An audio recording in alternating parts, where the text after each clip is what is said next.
बाळा, या कपड्यांच्या घड्या कर बरं जरा.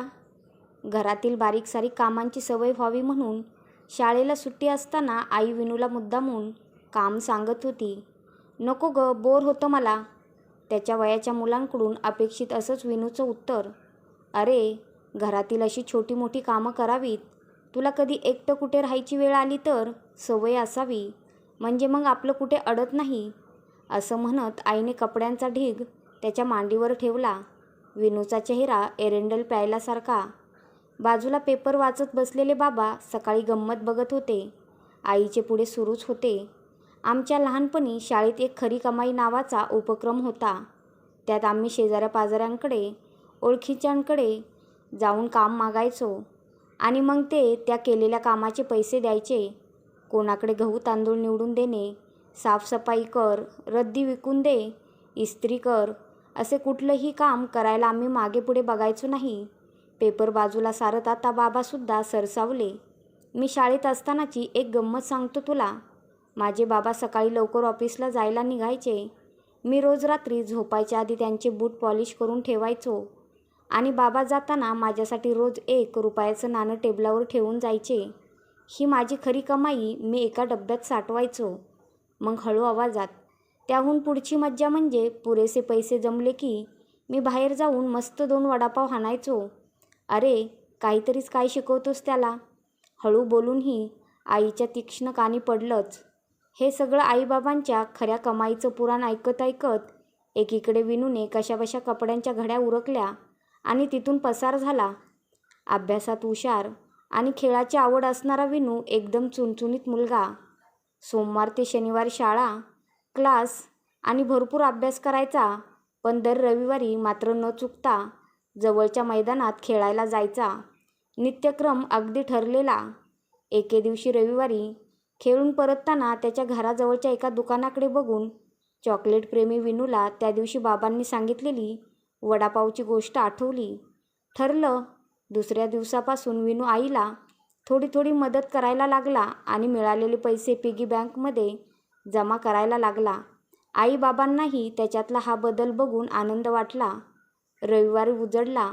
विनू नेहमीप्रमाणे खेळायला निघाला, पण आज जाताना त्या दुकानात शिरला आणि आठवडाभर कामं करून जमवलेल्या खऱ्या कमाईतून एक चॉकलेट घेतलं. आत्ताशा हा त्याचा शिरसाट झाला होता. आठवडाभर खरी कमाई आणि रविवारी चॉकलेट कमाई.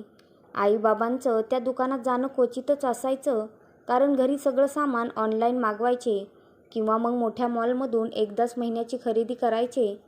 त्यामुळे हे चॉकलेट प्रकरण घरी समजायचा प्रश्नच आला नाही.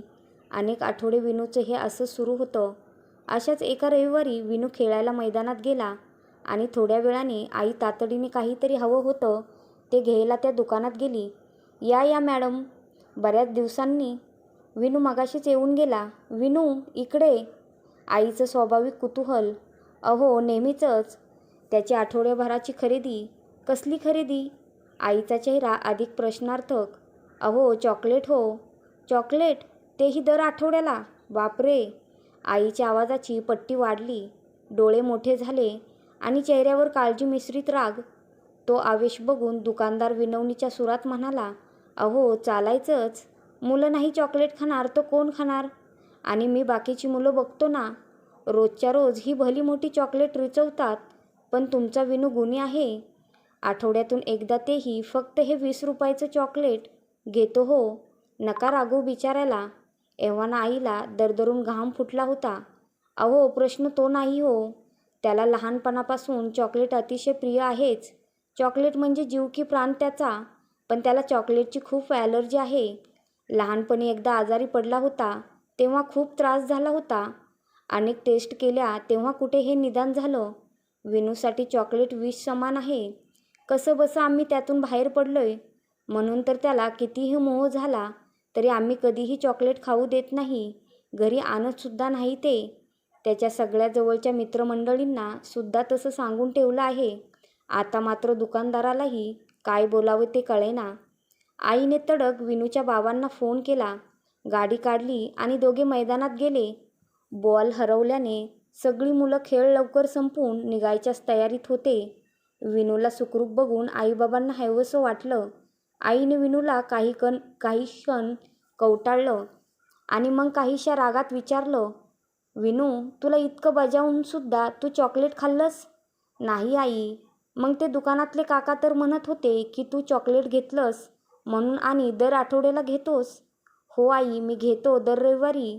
कधीतरी खावंसं वाटतं पण नाही खाल्लं कधीच. मग ही चॉकलेटची नेमकी काय भानगड आहे विनू?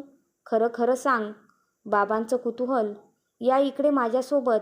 विनू मैदानाच्या कोपऱ्यात असलेल्या एका खोलीच्या दरवाजापाशी घेऊन गेला. ते बघा, ते आजोबा दिसतायत ना, आत झोपलेले. ते पूर्वी या मैदानाची देखभाल करायचे, पाणी मारणं, साफसफाई करणं, बागकाम वगैरे सगळं करायचे. आमच्याशी खूप चांगले वागायचे. कुठे बॉल वगैरे गेला तर आपणहून आणून द्यायचे. कधीच ओरडायचे नाहीत.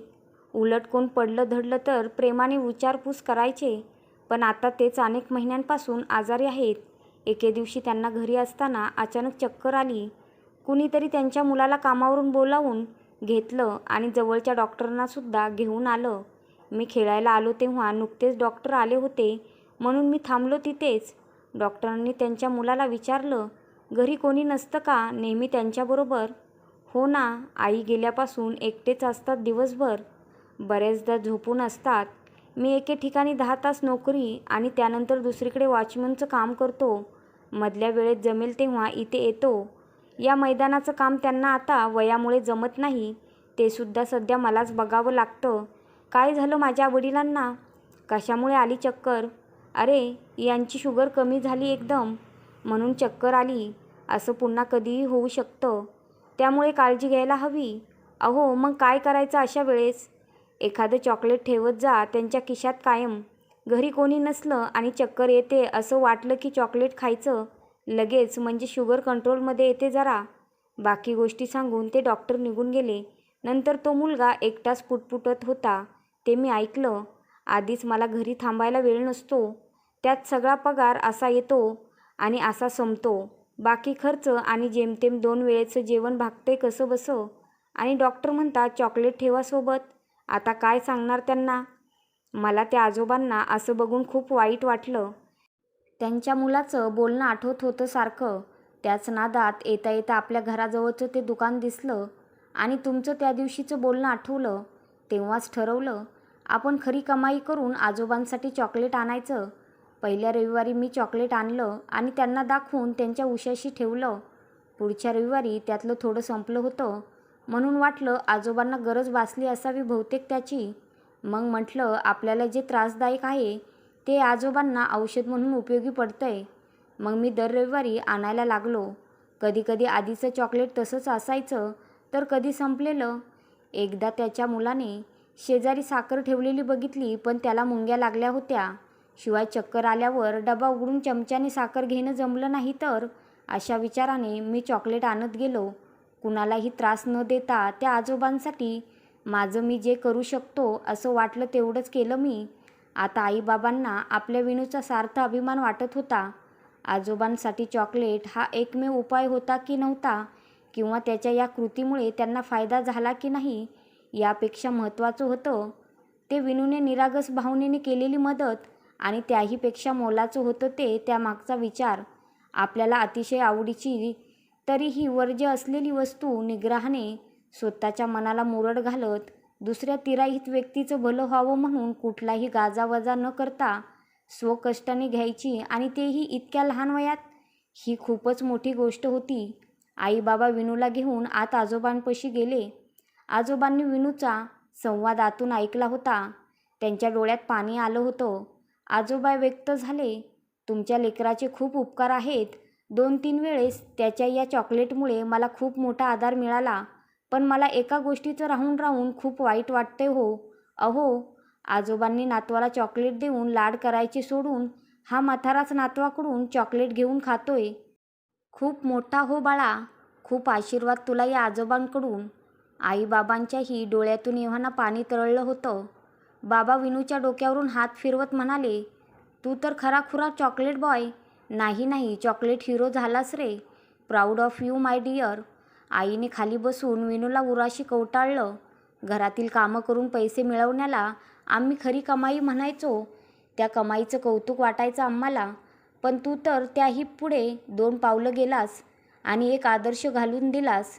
अरे बाळा, या आजोबांसारख्या थोरा मोठ्यांकडून मिळालेले शुभाशीर्वाद हीच तुझी खरी कमाई आहे. आयुष्यात कितीही मोठा झालास, पैसे आणि नाव कमावलंस तरीही अशी खरी कमाई मात्र कायम करत राहा. या कथेचे लेखक क्षितिज दाते, ठाणे.